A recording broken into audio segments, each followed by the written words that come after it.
Hi, we're going to talk about Twitter today. It's Tip Tuesday, and my favorite thing to do on Tuesdays is share tips on Twitter. I also have a Twitter guide. I don't know if you know, but I wrote a guide a few years ago, and I've updated it every time something changes on Twitter. And I've used this guide to teach producers, journalists, celebrities, talent, you name it, they've used my guide to learn how to understand what Twitter is. Twitter can sometimes be a beast, but it's definitely a manageable one. I'd love for you to download my guide and opt in for my newsletter, which also shares tips, tricks, and my favorite products for managing your social. Today's tip for Twitter is that if you do find yourself, wanting to use Twitter as one of your primary networks, you should use downtime. So when you're commuting or when you're waiting for a coffee in the Starbucks line.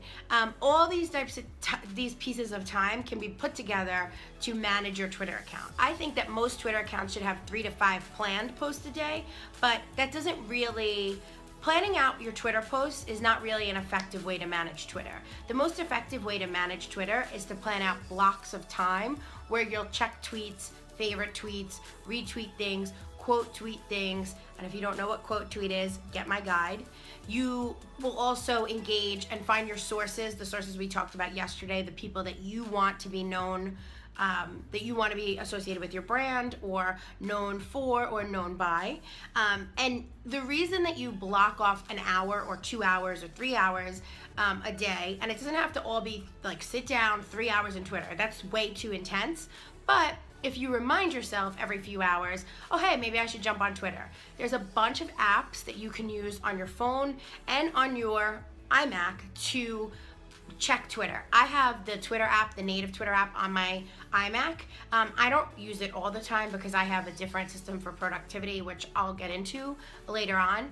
But I keep it up every few hours just so that, especially when I'm like having lunch or I say lunch because I don't think I've ever taken a lunch. It mostly consists of me shoveling food into my mouth, sitting at that computer, which I know is so bad, but it's reality, and I think that everybody does it. At least everybody I know does it. So anyway, when you're at lunch, you can scan Twitter and see if there's anything that's happening. You can also set reminders for Twitter chats, which I think is the most effective way to organically get followers and also get noticed, because that's the whole point. You want to be known for something on Twitter. You want people to say, oh, totally follow this person if you're looking for XYZ.